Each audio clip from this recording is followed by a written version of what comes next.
Have you ever had a crush so inexplicably strong that you couldn't bring yourself to act on it? A crush that lasts days, weeks, months, and never quite fades. You see other people interacting with said crush, getting closer to that person in a way you convinced yourself you never could. The attraction only seems to grow with time, but your fear remains the same. Imagine having that crush as a first year.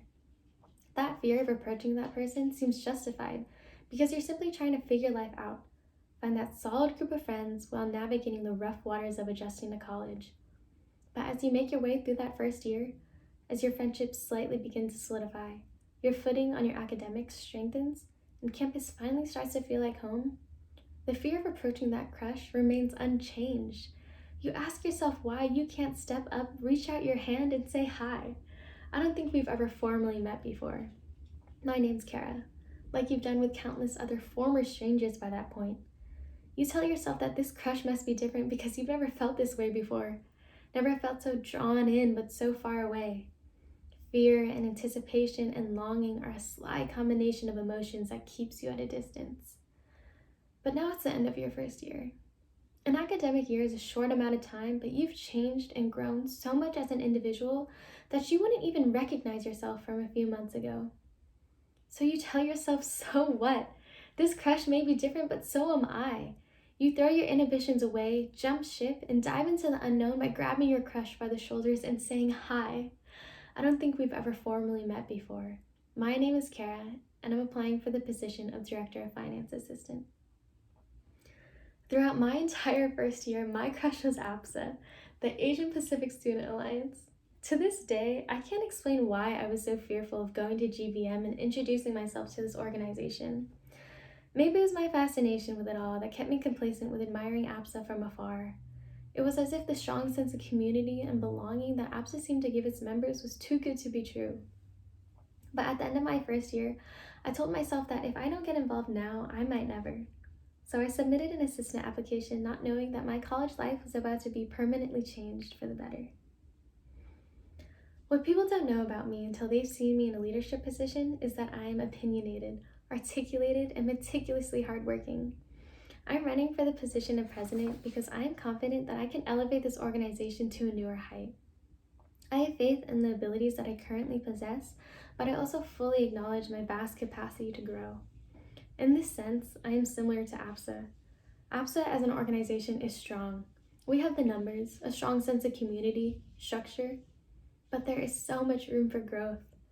Simply put, I just want to leave APSA better than I found it, with a larger general member body, with an even stronger sense of community, and with a more solid groundwork rooted in improved structure. But as every president has a different vision through which they plan to bring their improvements, mine is as follows. Within board, I want to emphasize innovation and initiative taking, and within the organization as a whole, I hope to strengthen the sense of community by bringing light to the shared experiences of AAPI individuals. Although I've separated my vision into two goals, they are deeply intertwined, and the achievement of one depends on the other. Innovation and initiative taking are not easy to achieve, but I want to push my board members to make our events unique to our year. The events APSA hosts are tradition, with their purposes solidified, but what goes to say that we can't integrate new aspects into our traditions or create completely new ones? I largely hope to do this by incorporating at least one cultural aspect into every one of our events. As a culturally based organization, I want to showcase the different cultures that fall under the umbrella term of AAPI. For example, I was incredibly pleased when my co and I introduced the Honmei and Giri Shoko Valentine's Day Grand Fundraiser last year because it was innovative, and we were able to pay respect to an AAPI culture.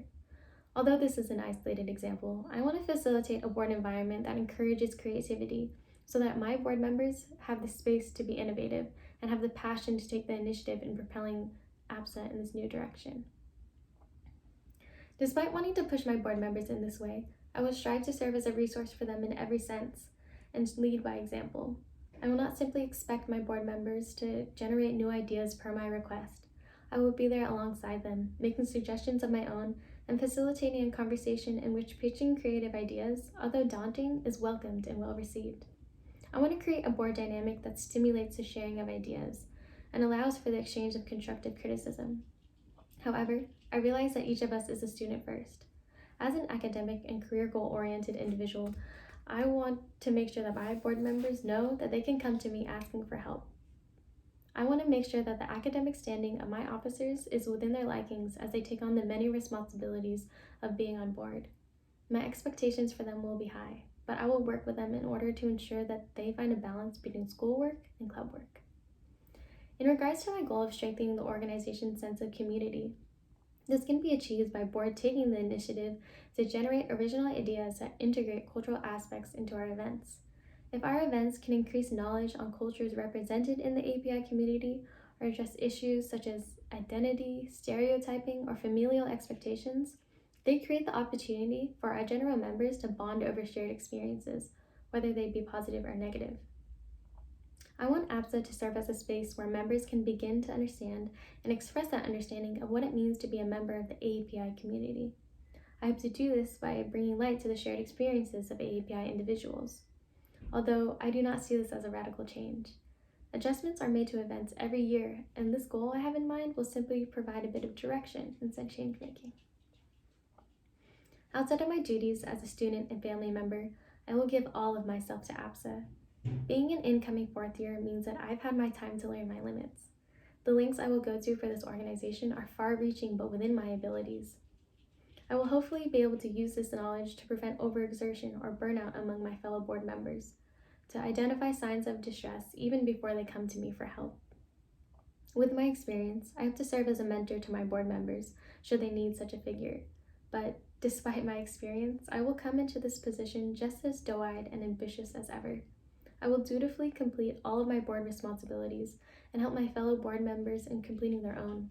I will go beyond my station at every chance I get. I will be a board member just as much as I am a GBMer, so I can create bonds with as many people as possible in this organization. I am confident I can do this and so much more because I've seen countless other people do it before me. I can add on to their legacies in creating my own. My dedication stems from that of all the leaders that have upheld this organization until now. So if given the chance, I just want to do the same as them. I want to support this organization, make sure it's running smoothly and better than ever so that a new batch of GBMers can have the chance to fall in love with APSA just as I did. This organization has taught me how to love in more ways than one.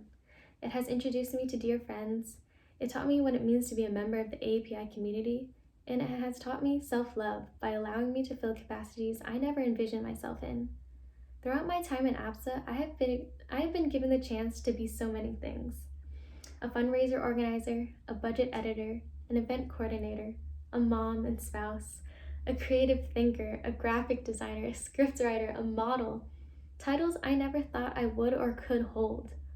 Although the most rewarding aspect of holding leadership titles in APSA has been watching others discover these opportunities for themselves. I want to help others realize that there are hidden aspects to their personalities should they choose to truly dive into the opportunities APSA presents to them. After 3 years of involvement in this organization, I am so grateful to say that what started as a silly, persistent crush is now a mutual love. As president, I want to help others realize that the amount of love APSA has to give is boundless. I realize that in order to both give and receive love, one has to put themselves in a vulnerable state. But with the title of president, I will do everything within my power to minimize that feeling of vulnerability by creating a welcoming environment. I will draw in new members, push returners to try new things, and encourage my board members to create new traditions knowing that I'm putting them in a vulnerable state. But that one moment of vulnerability, whether it be showing up to an event raw alone, joining a new auxiliary, or introducing a new idea for an event, whatever it may be, I will be ready to love on each and every one of APSA's members should you all give me the opportunity. Thank you.